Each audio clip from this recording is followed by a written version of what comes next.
What's going on, guys? Welcome back to the corner. My name is Rob, and for the past few weeks I have been trying one of Steelseries' newest keyboards, the Apex 7 TKL variant.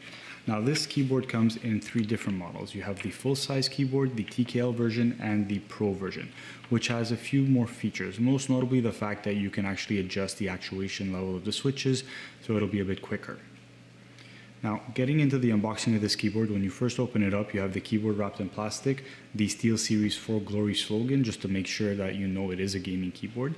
And underneath that, you have the magnetic wrist rest.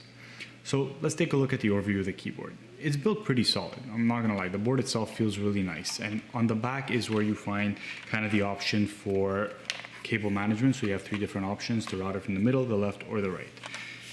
I do like the fact that you kind of have a side profile of the switches, so you don't have like the board coming up and you could actually see the underlighting from the RGB on the switches, which is pretty cool.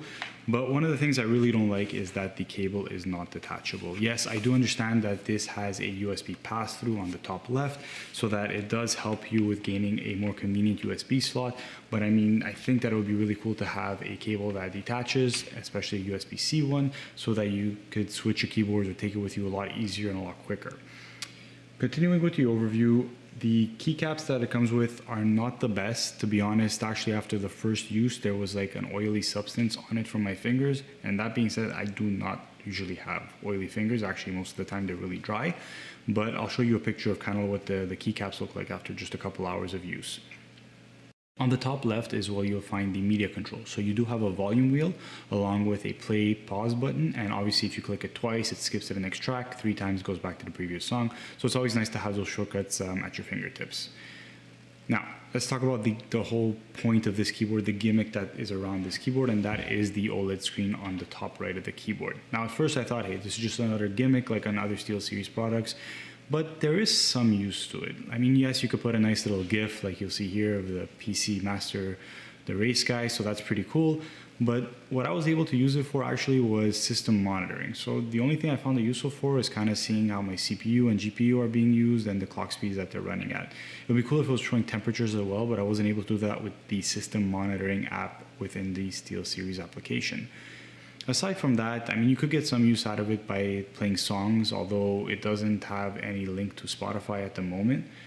And you could use it to kind of see who's talking on Discord. If you don't have a second monitor open for easy access, you could always look down. As of today, there are certain games compatible with the OLED screen on the keyboard that'll help you either keep track of different statistics. So games like Counter-Strike, Dota, Mortal Kombat, Minecraft are some of the main ones that I remember being part of the software to display stats. And who knows, maybe down the line there will be options for other games. Maybe they'll add an option for Call of Duty Warzone or Valorant or Fortnite or whatever, Rocket League, who knows? There's so many games out there that people love to play and there are different stats to see. So maybe they could partner up with a lot of those game companies and publishers and get some software going for the keyboard. For that, I think it would make it a lot more useful and viable, especially if you're not playing any of those games that are currently supported. I mean, you kind of like stuck with using the screen for either system monitoring or Discord. And if you want to use it for media controls to play your songs, you could only do it if you're playing songs through Tidal, not Spotify, not YouTube or anything like that. So you're kind of limited with that as well. The variant I have here comes with the red switches, and they're not Cherry or Kale switches. They're actually Steelseries' own proprietary switches, and they're okay. They're not the best. I mean, there's definitely better switch options out there, but the ones that come with it are decent. And right now I'll just give you guys a quick sound test so you can see what the Steelseries red switches sound like.